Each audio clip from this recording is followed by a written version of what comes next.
Why does it do that? I've never seen that before. I don't understand why that does that. Now I have to rebuild my audience again. Each time it does that, look to see if that is red. Yeah, I get that, but I'm just trying to start the show. I was excited. There was a lot to talk about. Have you been talking for like 10 minutes with no sound? Yeah.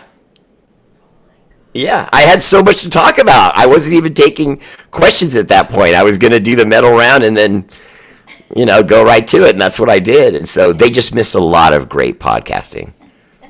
I mean, that was some great podcasting. I was really laying it down. I was like Black Shakespeare.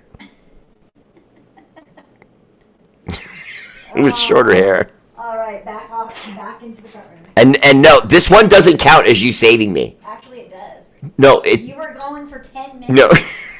with no sound, and all it was a red button. Goodness gracious. All right, everyone else, reach out to everyone else and let them know that you can hear me now. No. Corinna, I do not owe you 17 minutes. And now, Linda, now you're joining in? Really?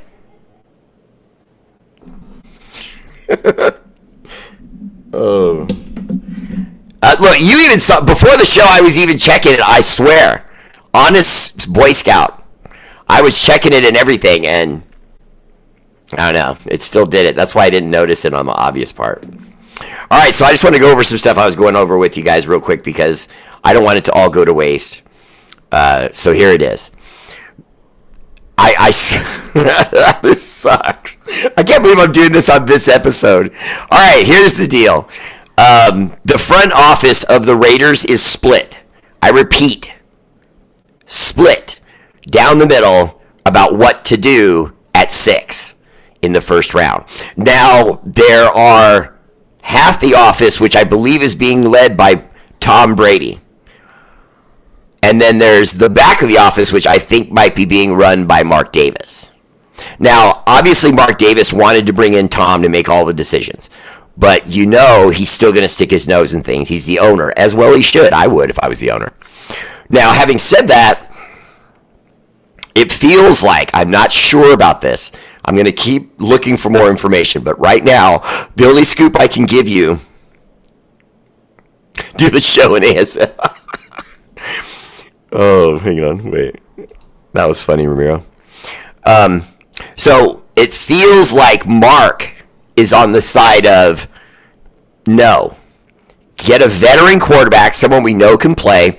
Now, I'm going to throw this name out there because everyone else is, but I don't care for it very much. But Aaron Rodgers. If you brought in someone like Aaron Rodgers, you keep AOC, get rid of Ritter and everyone else that's in the Raiders roster as far as QB3, and then you go into the draft and you pick Shedeur Sanders. Now, that lights a fire under AOC and Aaron Rodgers of, hey, the future's right here. You know how owners are. When they pay a young kid a ton of money, they want them on the field because they want to know that their money's going into a guy you're going to want to keep. And if it's not, you move on from him. I.e., the Tennessee Titans, who had a veteran quarterback. They had a good, experienced backup, and they let them both go and brought in Will Levis. And immediately Will Levis is the starter. Now, they're kind of regretting that right now because he's definitely going through a lot of growing pains with the Titans. But with that defense and the way they were coached by Mike Vrabel, there's probably a good chance they're going to be real good real soon. So we'll see that. But I don't know which argument. What do you think? Should we let AOC be the veteran? Okay, we let AOC be the veteran, and then we go into the draft, get Shedeur Sanders, but bring in Carter Bradley, Gus Bradley's son. We've had him on the team a couple times. We've cut him, signed him. Why not sign him, let him be the 2, and let Shedeur be the 3? And then he can leapfrog, over the 2 position. Say if the number 1 gets hurt, you could put in the 2. Or if it's mid-year and they only have 2 wins and 6 losses, well, hell, you don't bring in Carter Bradley. You bring in the kid. and let's see what the future is. You know what I mean? Because Carter Bradley would be the legitimate 2, while the 3 is your puppy that you're growing to adulthood, but because of an emergency with your starter, you got to let the puppy fight now. So, you go with it. Mark, you were in first place, our champion, and Carlos Boykins was our gold medalist at Facebook. Just ratting on me. Oh, Carlos, what's up, brother? Mauricio Cortez, what's up, man? Welcome to the show. Verizon commercial, go. Hi, here at Verizon, we'd like to give you the best in cell phone coverage at the cheapest price. Yo, R8RBEAR, we got to do a nightly mic check. I did, darn it! And it responded for me, but it's because I came into the show and there was actually a bubble that said recheck your stuff, and so it was asking me to do it twice, and I've never had to do that before. Yeah, Travis Kelly, we let Champ Kelly go. I feel like he was Mark Davis's coffee boy. Not to insult him, although I did. I don't mean any harm, because I've heard from everybody he's a great guy. I've met Mark Davis twice. I've never actually met Champ Kelly, but all I ever heard is that Mark Davis loved the guy. And right when I heard that, I was like, that's not good. When your owner loves you, he doesn't just say you're a good employee. He doesn't say I like you. He says I love that guy. Well, that's because he's willing to debase himself and do whatever's outside of his professional, duties to make you happy. So we'll see if you get another yes boy, but I don't know. Jason Polk, what's up? Welcome to the show. Will Sanders come without his dad? Oh, Karina, yeah. He's at Colorado. He's with Colorado. And the coaching hire, in my opinion, that we made would only open a door for another coach to come in like year 3. Pete Carroll's going to be given a no doubt about it, 2 seasons. Now, he would have to do something astronomically bad, like only win 3 games or something like that and end up like a Josh McDaniels. If he does that, he'll get fired in year 1. But I don't think that's the case. I think that they're going to bring in something right now. For example, the new receiver that we just brought in, Kyle Phillips. I want to double check his name real quick. Kyle Phillips. Kyle Phillips has a history in Chip Kelly's offense, going back to UCLA, I think it was. So because of that, we signed him today. So I always say to you, look at their actions, not their listening to their statements. Well, by doing that, they're showing you the typical thing that a lot of head coaches like to do. But in this instance, our offensive coordinator is saying, hey, I have a couple smart moves we can do here. These are guys that played great in my system, and I won't have to teach them as much. Do you see what I'm saying? I can just change the word for Dragon 33 to door 33, just a different word, and I could switch up the cadence and give you a different number and so on and so forth. And it'll be easy like that with this guy because he was in the room when I was teaching this and he got it. Because it is going to be a little bit complicated. I don't want to scare everybody, but it's kind of the problem you had with Josh McDaniels originally. We all had with him is that he brought in this offense that wasn't math, it was algebra. And, a lot of the players are like, holy, I can't get into all this change and blah, blah, blah. And then at the line of scrimmage, you can change in 3 different plays. And Josh McDaniels was just overthinks himself, in my opinion. Corinna, no, you did not win a medal tonight. I'm sorry, hon. You were close, though. Tana Moku says no to Shador. Tana, there's a prevailing thought right now of doing that, of saying, you know what, it's not that we're going to not pick him, but what we are going to do is pick a different position of person to bring in. Now, let me go into that for a second because, let's see here.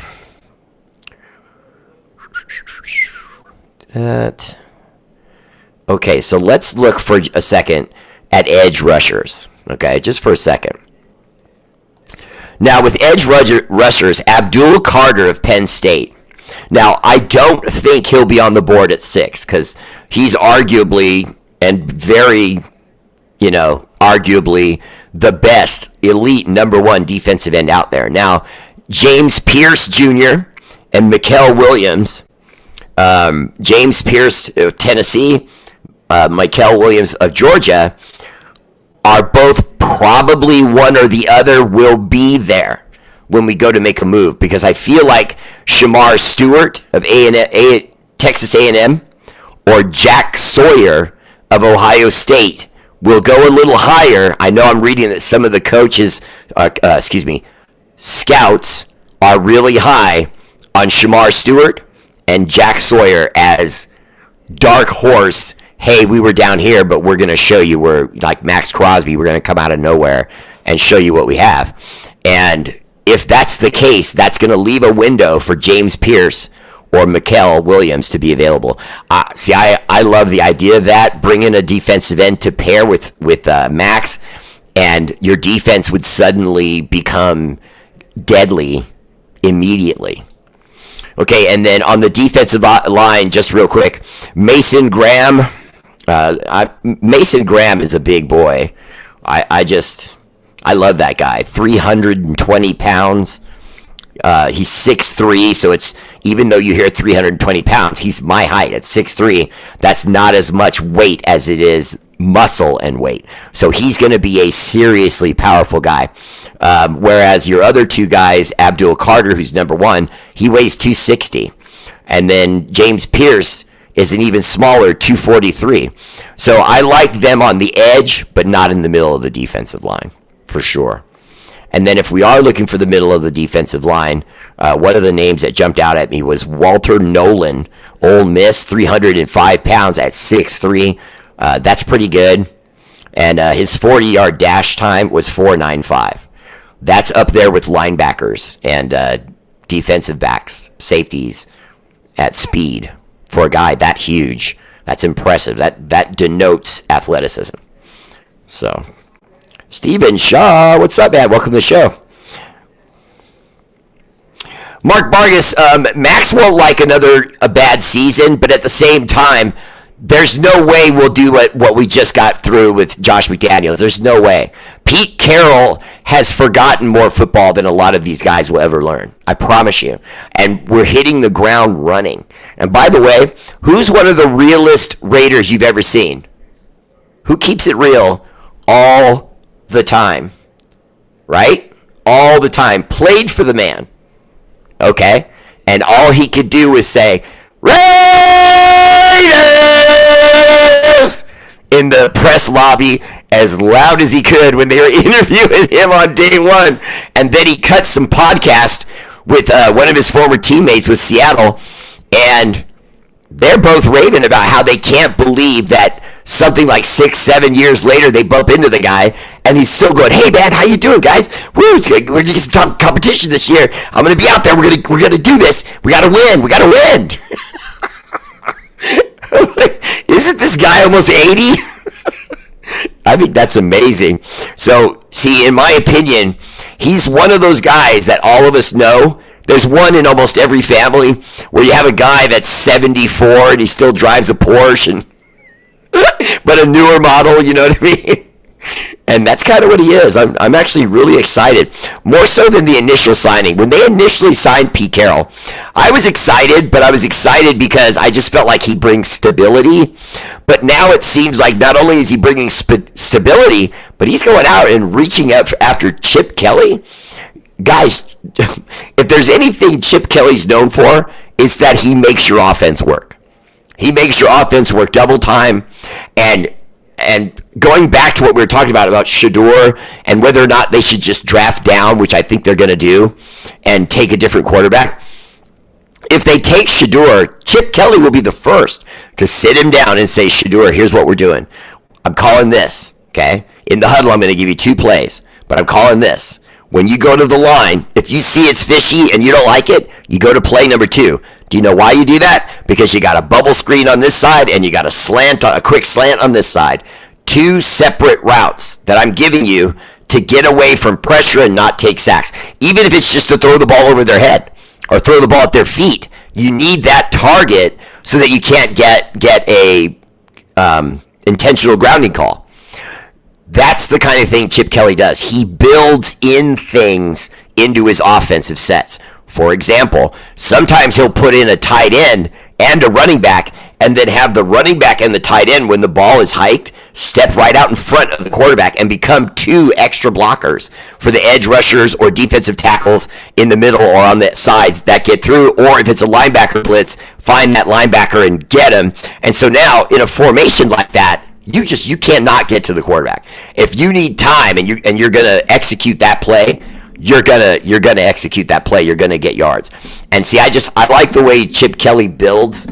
I really do. I thought the first time he came into the league, I thought he was going to be a loser, and I was right, because I never saw him as head coaching material. You know what I mean? He's always been an offensive coordinator.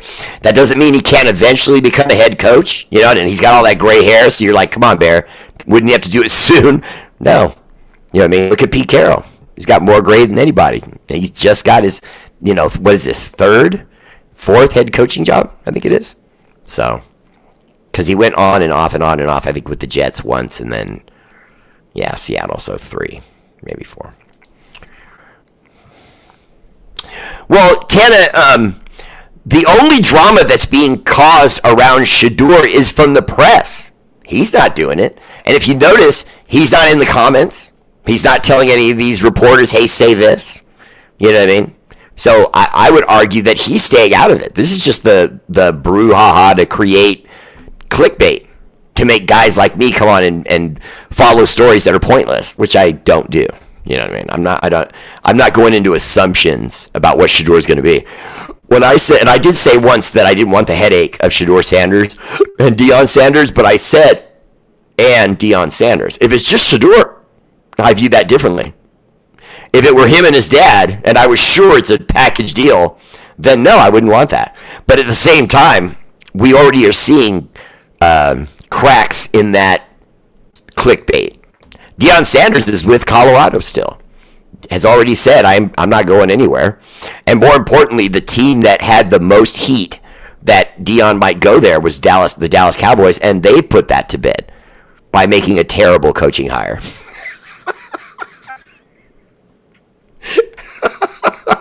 This is the only star I wear, okay? To hell with the Cowgirls.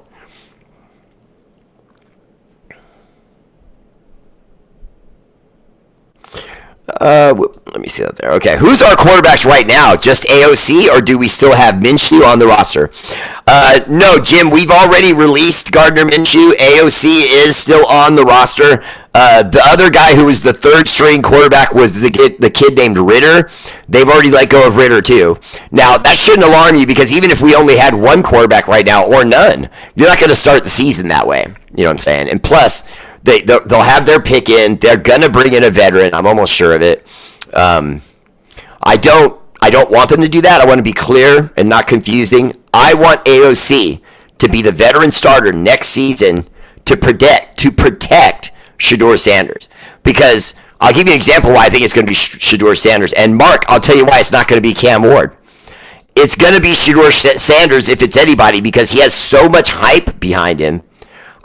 Guys, he had a 90.1% completion percentage at one point while he was there. We can't deny that. You know what I mean? We can't just look at that and say, oh, that doesn't matter. It does matter. You know what I mean? But at the same time, I'm not trying to convince anybody about Shedeur. I'm a Cam Ward guy. But Cam Ward, in recent weeks, has skyrocketed up to the top and is looking by most scouts' eyes like he is the number one quarterback in this draft. There are a lot of scouts that think Cam Ward is the number one. And the NFL teams are starting to hear that. Especially when you hear stories like I've told you about him already. Cam Ward had been to multiple teams. From high school, college, that kind of thing. And every team he went to, he was the best player on the field. Like that. Most athletic, fast, big arm. He beat out the quarterback at all those schools. He was as fast as the wide receivers. He's just a phenom. You know, they're not saying as much. They're not building him up to be that kind of hype. But personally, if I'm the Raiders, I do whatever I can to trade up to number 2 and get Cam Ward. Because the only thing you can be sure of is that the Titans aren't going to take him at 1. So if they give that pick up to someone else, maybe they pick Shedeur right or Cam right from under our feet. So I would try to make a deal with the number one. Now, you heard rumors about it a few weeks ago, but then you saw those rumors die.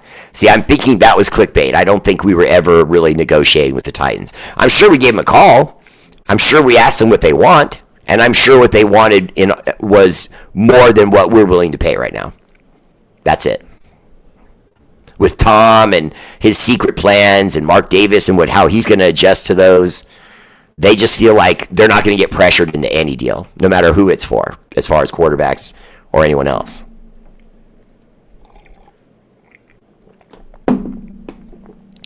Mark Vargas said Jackson Dart. Mark Vargas, I know how much you like Jackson Dart, so I'm going to go ahead and tell you there's a lot of other Jackson Dart fans on here.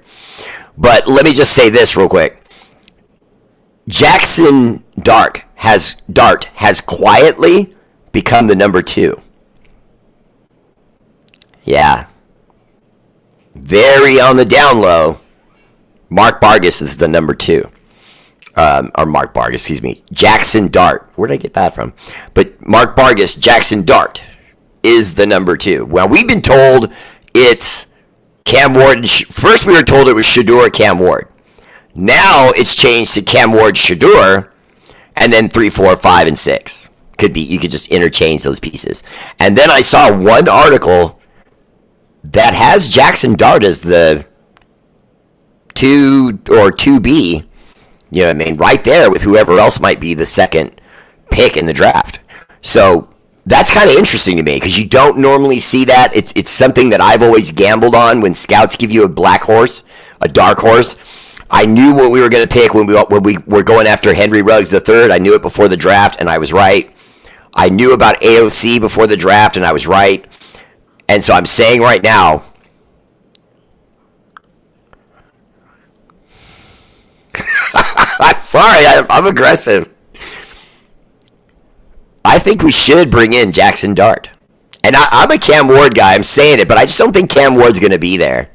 You know what I mean? And I don't know if any of these other teams want to, negotiate with us. In other words, so many people like yourselves that watch my show, they think, well, Bear, why don't they negotiate with the number 3 team or the number 2 team or the number 4 team? Move up enough to where they at least have a shot.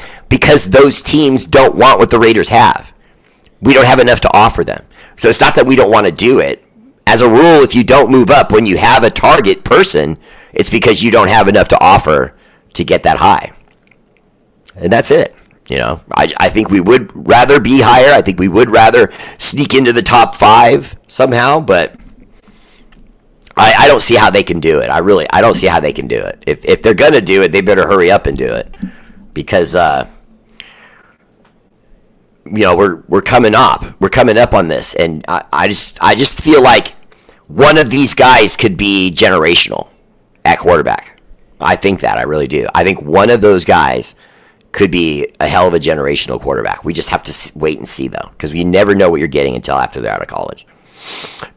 Prevailing thought amongst Raider Nation, Jason Polk, is that they don't want Shedeur Sanders.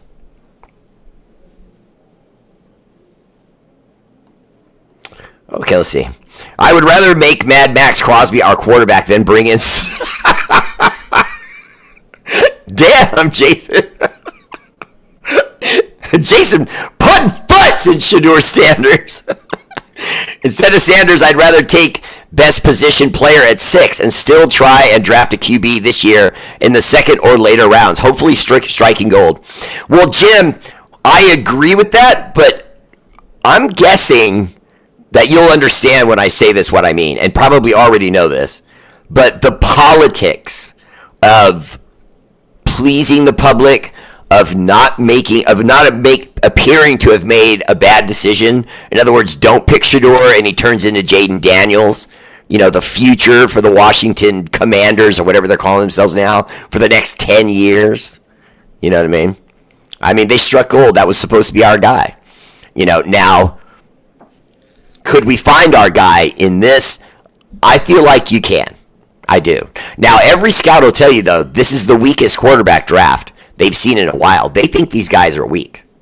They think a lot of these guys are going to be available late first round, not just good players, but they're going to end up with guys, going at 22nd, 19th, stuff like that. And if that's true, to me, I'm moving down because there's only 3 guys, Jackson Dart, Cam, and Shador, that really, to me, other teams will value as, hey, this guy could be a franchise guy. Let's pick him high in the first round. Other than that, these other guys, every scout say you can get him in the second, you can get him in the third. And I don't really know about the quality of these quarterbacks. I mean, I understand what they're saying. They're saying that these are just normal guys that are going to end up being, a lot of them are just going to end up being number 2 quarterbacks, and you'll have 1 or 2, maybe 2, that could turn out to be a franchise guy. I would argue what happened to that bum with the Jaguars, with his pretty blonde hair and always looking like he's going surfing. Yeah, that guy. I mean, he's turned out to be a jackwagon. You know what I mean? He can't throw underneath well. He can't throw with accuracy deep. He doesn't understand feeling the pocket and getting what you can before you get nailed. He's just turned out to be kind of a bum. You know what I mean? And so you see what I'm saying. And remember, he came in with a ton of hype. A ton of hype. And, you've got nothing from him. Tanamoku agrees with me. Right on. Let's see. Ramiro, cash flow Castro. We can or not support our quarterback, AOC or a veteran. They will have to learn a new offense that will take time. So lean on running back and defensive back early on. Well, you're still hearing about the kid Gentry. I know I'm saying his name wrong, or maybe I'm not. But, yeah, Gentry. Genty. I don't know how you'd say it. Let me pull that up real quick. Ashton Genty. Yeah. Honestly, he has a 92.5 score, and yet the next closest guy has an 87.3. He's not even in the 90s. And he's at 92.5, Ashton Genty, the guy we're looking at. And his competition is 87.3, 86.8. Obviously, it's going to go down. But yeah, 85, 85, 85. A lot of guys, they just look like they're going to be pretty good kids. No way to know how good, but probably pretty good kids. But I like Genty coming in at 5'9", 215 pounds. That's a big dude. You put on 215 pounds at 5'9", you're hulking a little bit. So I kind of like that. Plus, he's still, with that frame, he runs a 4.42 40-yard dash. That's amazing. It says, Genty's film study reveals a generational talent with a skill set that transcends traditional running back archetypes. His is a rare fusion of strength and speed. I mean, that says it all. They're painting the guy like he's the next Saquon Barkley. Whoops. What's our GM's track record when drafting? Is he aggressive, or does he draft best available player on the board? Vernon Moshman, everything I'm reading is he's aggressive, but people don't think he's going to pull the trigger unless it's on a guy that he and Tom completely agree with in the war room. If he completely agrees with him in the war room, then it's going to happen. As far as what his record is, I don't have that. But what I can tell you is that he was the guy who went and got Tom Brady, and then he was the guy that built the team around him that went on to win a Super Bowl. So I would say that's pretty good. Now, as far as being aggressive, he's made it clear that he will draft up if he can draft up. But what he was trying to teach people in his press conference, our GM, Spytech, was that sometimes you want to make deals and the other teams just don't. You know what I mean? And sometimes they don't want to make deals with you. For example, if it's the Broncos, are they going to want to help us to get up to number 4 or 3? Of course not. You see what I'm saying? If it's the Chargers, would they help us? No. You see what I mean? So if the Chargers moved up to 4, while the number 2 pick is still getting ready to come out, well, we have to figure out if we could get the Chargers to give us that 4. Well, they're going to say no. It only makes sense they would say no. S.A. Big Dog, what's up, man? Welcome to the show. You haven't missed much. You missed my sound outage when I did the whole opening of my show in silence. We just need a big boy, cornbread fed, old school Oakland Raider. Raiders! Stop trying to get me excited, Jason. I have the hardest time telling the difference between an actual truthful and clickbait. Corinna, and I don't mind that you ask me. Feel free, you can keep doing that. But it's tough because what they'll do is they'll say something's a done deal. And then you click on the article, you go to read it, and then it'll say, this deal might happen. You know, there's no repercussions to it. We've already seen basketball players, they say, oh, he's traded, he's going to the Warriors, and they're not. But it will literally say that on YouTube. This guy just traded to the Warriors, and the crowd couldn't believe it. And then you click on it, and it's all BS. It doesn't even have anything to do with that guy. You know what I mean? Sometimes it doesn't even have to do with the guy they're saying the lie about. It's crazy.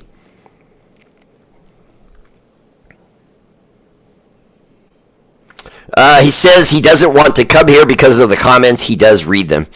Yeah, you know, honestly, Raider Nation's been kind of rough on him, if you ask me. I realize the Deion Sanders thing, and you immediately start thinking of headaches in the locker room, blah, blah, blah. But you can't just assume that stuff, you know what I mean? We can't do that. You know what I mean? We can't do that. And apparently we have. And so we may have alienated him toward, you know, him joining the Raiders, but he's not really going to have much of a choice. He might try to straight arm us if we pick him, but then even if he does that, we're going to get a haul from whoever wants him after that. So we get a hella haul of picks and maybe players.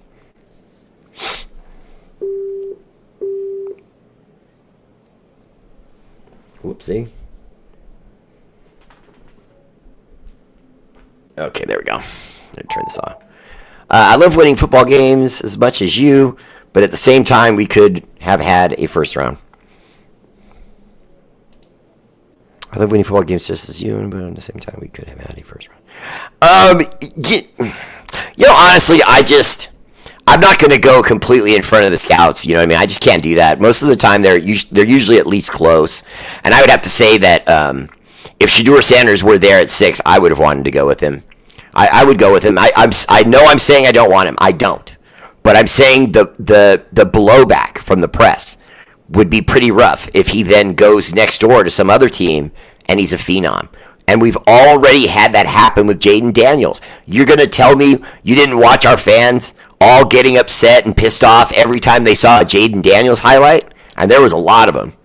Because they were. Raider Nation was pissed. Now, obviously, there was nothing we could do about it. You know what I mean? It was going to happen because, you know, a team moved in front of us. So, you know, that's all you can do. And they said, oh, we should have made a move to, you know, blah, blah.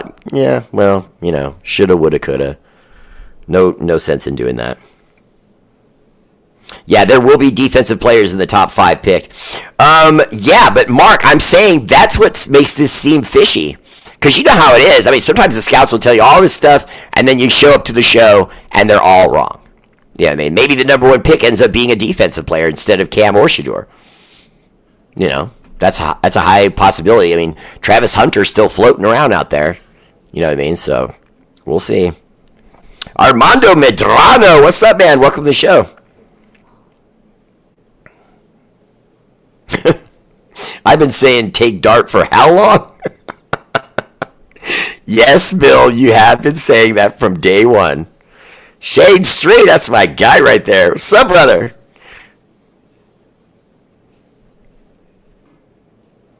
Thank you, Corinne. I really appreciate that. And everyone, don't forget, subscribe on YouTube, and please hit the like button if you would. It would help me a lot. I am not doing this like a lot of other people do. If you notice, I don't have sponsors. I don't have anyone paying me. And even the sponsors I've had in the past usually just would help me with, you know, product. They weren't paying me. Do you see what I'm saying? I'm probably the only person covering Raider Nation football on YouTube that isn't being paid by someone sponsoring them. I don't play all that stuff. If I get sponsors down the road, I may do it, but I'm not going to do my show any different. You know what I mean? And the reason I haven't had those kind of sponsors is because I don't seek them out. And when they come into my inbox, I'm like, I'm good. You know what I mean? Because there's always catches and loopholes, and I'm good. I love what I do, and I love the nation, and they love me, and I love that. That dude from Michigan, the defensive back, is amazing. That dude. I like that. Hold on. Let's see. You said defensive back, right? Here we go. Oh, Travis Hunter. He'll be gone. He'll be gone. But wait a minute. Which team was it you said again? Hold on. You didn't say that team, did you? You said Michigan. Okay. Hold on here. Where's the Michigan kid? Oh, Will Johnson is who you're thinking of. Okay. Oh, whoops. How is this still on? Jeez. Okay, sorry. I had my box there, and it was begging me for juice. Will Johnson, 202 pounds, 6'2", 4.44, 40-yard dash, 89.6 rate. 89.6 rating overall.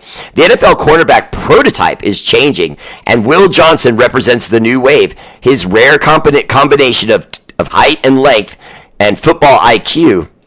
Okay, look at this kid. Getting the big ups. Legacy turned legend. That's the Will Johnson story at Michigan. Following his father Deion's footsteps to Ann Arbor, Johnson didn't just live up to the family name, he carved out his own legacy. A 5-star recruit out of Grosse Pointe South, Johnson hit the ground running as the first 4-year starter in his high school's history. Okay, and then the bloodlines run deep with Johnson, but he's created his own path. His father may have won. Wow. Okay. Well, I mean, if he's the number 2 guy in the league, and he is not the league. Listen to me. He's the number 2 guy on this by scouts. He's the only guy behind Travis Hunter. And honestly, I could get behind that. I could get behind that, but it would have to be that guy, because once you get out of the top, like let's say 5 defensive backs, you're at huge risk of bust potential. Huge risk. Let's see. The only 90 is Travis Hunter at 93%. Will Johnson came in at 89.6, so real close to 90. And then Jahdae Barron, 88. Siobhan Revell Jr., 82. Or 87, excuse me. Benjamin Morrison, 86. And then Trey Amos, 85.6. That's the top 6 guys. So there's some separation even between the top 6 guys. So it would have to be the 1 or the 2 if I was willing to take that much risk at him failing as a pick.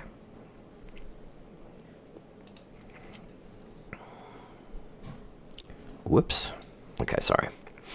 I don't have that in front of me, Corinna. I'm sorry, as far as the date of the draft. Somebody pull that up.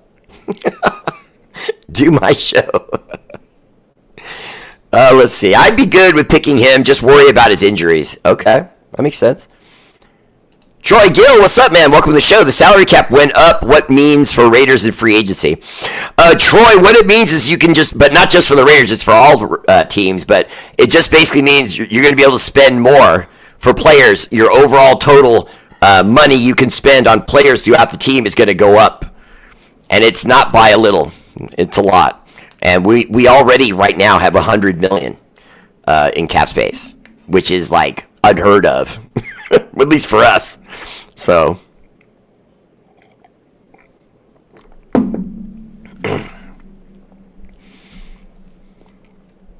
well, Bob, that comment, Bob, wake up, Bob, you're dreaming. Did we sign the wide receiver from the Titans practice squad as our slot receiver? I'm not sure if he's going to be a slot guy. I just know he's going to be with the team.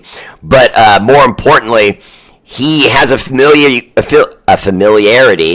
with Chip Kelly's offense.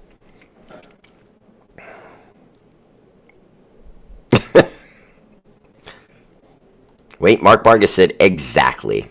You give me one of those. I got to put that up. You got me pumped up, brother. Okay, I got to put those up too. You pumped, brother. Me and you, we think on the same level. We're probably cut from the same type of cloth. You feel me? I definitely feel you, brother. Yeah, Jackson Dart is interesting to me. He really is. He's interesting to me. I could make an argument that you're getting a Rocky guy just because the hype around the 2 guys that are in front of him is so high. You could come in really with almost no pressure because you know you only have to perform as well or better as those two if they should, falter. You know what I mean? And in a Chip Kelly offense, I think most quarterbacks know the ball's coming out fast and you're going to score a lot of points. I would hope he's going to be able to translate that here. I'm excited to say I think he can. Always, Michael. Always staying true. And that's a beautiful profile picture, brother. Beautiful. Rick Samarano. Bear! That's old school, Rick Samarano. Erman Gonzalez, what's up, man? Welcome to the show. So, don't be freaked out if we do pick that running back as our 6th pick, because we would be getting the best running back in the country. And every scout is saying that that's where we should be looking. Is if you need a running back, that's where a team should be looking, because you're going to get a generational guy, a guy that for the next 8 or 9 years, if you can pay him and keep him under contract, not like we did Josh Jacobs, but if you do that, this guy's going to give you a decade of good football. Rick Samarano, much love and respect to you, brother. Great to see you. There's 2 D linemen from Michigan, Penn State's D end. Honestly, I like the Penn State guy, but I mean, obviously, anyone's going to like the number 1 guy. You know what I mean? But let me bring that up again. As far as the defensive line, yeah, just give me all of them. All defensive linemen. I think Mason Graham looks like a beast. But see, I don't think he'll be there. I think that's what all the real excitement about this draft is. I think there's going to be at least one team that drafts up and doesn't take a quarterback. They're going to take one of these guys in the top 5 defensive linemen. Either Abdul Carter, Mason Graham, or James Pierce Jr. And then once you get past those guys, Michael Williams of Georgia, and think of that. Michael Williams in a lot of drafts could be a number 1 pick. And he runs a 4.65 40. He's 6'5", and he weighs 265 pounds. That is like prototype defensive lineman. Not so big that it slows you down, not so small that the offensive lineman can push you around, and good check down, run him down speed. If it's a running back handoff and he has to go get the guy from behind, if he does so much as a stutter, the running back, he's going to catch up and bam, and bring him to the ground. So even Michael Williams, we would be getting a hell of a player. So I could feel that. If they don't want to go running back, I could feel that, because what's more bust potential, a running back or a defensive end? Of course, it's a running back, because it's so much easier to be a defensive end, a defensive tackle. Go get quarterback, go get running back. If you can't get him, put your hands up and knock the ball down as it comes out. The 1, the 2, the 3. They only really have 3 real skills that they have to have tight. So that's why, to me, I say go after the best defensive end there is, pair it with Max Crosby, and let's go about our business. Because this idea that we absolutely must take this quarterback, right? Okay, that's how everyone's acting. We got to get our quarterback of the future. If he's not in this draft, why should we just try to make someone the guy? See that? Because people don't realize that's what they're saying. They're saying, look, we just should get the best guy available in this draft. There is no best guy. There really isn't much separation for the quarterbacks from 1 to 5. I'm serious. From 1 to 5, the top 5 quarterbacks, they're relatively the same. You know what I mean? And we also have to remember too, the bust potential for these guys coming out of college ranks. I mean, come on, Vince Young, who came out of Texas, okay, one of the biggest, most lobbyist, giving you money under the table schools we've ever had.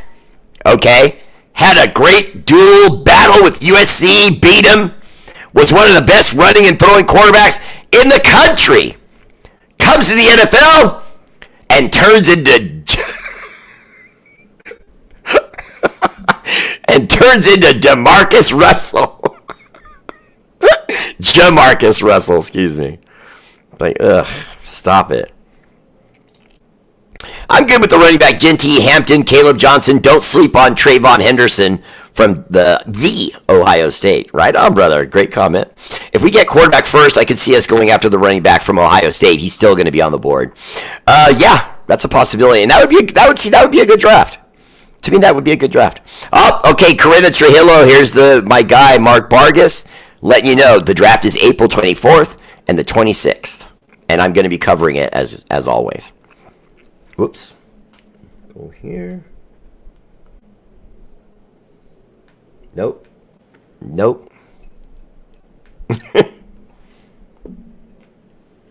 My sound's arguing with me. There you go, kiddo. All right, let me see here. Yeah, draft is deep with running backs, yes. Oh, go after Josh Sweat from the Eagles. Bob, I like that. Bob, I like that. That's what you're supposed to do with these guys anyway. Is when a team wins the Super Bowl, you go right at them and start stripping parts off it. Because, yeah, they won, but now you don't want to have to try to stop that exact same Super Bowl winning team. So try to get their best, wide receiver. Try to get their best linebacker. You know what I mean? Absolutely. And there are times when the team doesn't want to lose him but can't pay him. So they'll let him go into free agency. We got to go get those guys. You know what I mean? Especially if they're any former players of Pete Carroll, because he'll be able to look right at them and know if they still got it or not. Rick Samaro says Genty at 6 is a good pick. I think so. I mean, I did a little bit of blasphemy and I compared him to a pro player, but he reminds me of a Saquon Barkley. You know what I mean? Speed and power. And you're getting him young. You know what I mean? So, I love it. Mark Vargas says Landon Jackson, defensive end, 6'7", 260 pounds. I don't know if I like that. Whenever you get defensive ends that are extremely tall, they're usually extremely stiff. You know what I mean? You would think that they wouldn't be. They would be more fluid, you know what I mean? But they're not. As you get into 6'7", close to 300 pounds at 260, he's going to have a hard time having that bend like our guy Tyree Wilson does right now. Tyree Wilson is the prototype of gigantic, ginormous guy that will probably only be good as a defensive tackle. Ever be good as a defensive tackle. He's not a defensive end. He doesn't have the speed or the explosion. And I would worry that Landon Jackson would have the same problems. And you could tell me till you're blue in the face that he's not slow and he's super explosive. That's not at the NFL level. That's what you saw him do to kids.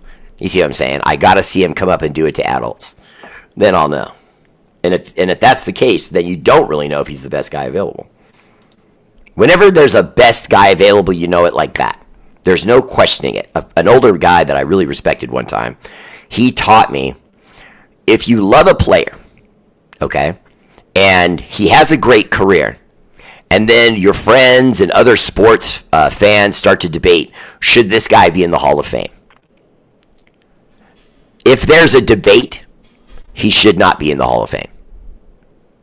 Now, I want you to understand what I mean. I'm saying, even if there's a debate about the player, whether he's good or whether he's good enough to be in the Hall of Fame, he's not. Because by debating it, you're stretching to say, well, this guy's right on the edge of becoming a Hall of Famer. Look at his passer completion percentage and how many touchdowns he threw. I'm not doing that with you. He either was super great or he wasn't. You know what I mean? I'm not going to change the history of Dan Fouts, and yet they put that bum in the Hall of Fame. And he ain't really that good. He won a bunch of stuff between the 20s. You know what I mean? Or otherwise, why does San Diego still not have a Super Bowl? And with that subtle shot to the balls, that very subtle shot to the balls, I can't top that. I'm ending on that one. Much love, you guys. Shout out to our armed forces, Army, Navy, Air Force, Marines, National Guard, Space Force, for all you do. The energy and love of this show is dedicated to your sacrifice. Active and veteran, much love. That's right, I'm also a Golden State Warriors fan, okay? Born in Oakland, okay? My blood is yellow and black. Raiders! Sorry I missed you today, my supporters. I will be on tomorrow, supporters only, and Raider Bear Live later on that night for the nightcap. Much love. Appreciate you all, and I will see you soon. Raider Bear R8RBEAR. Out.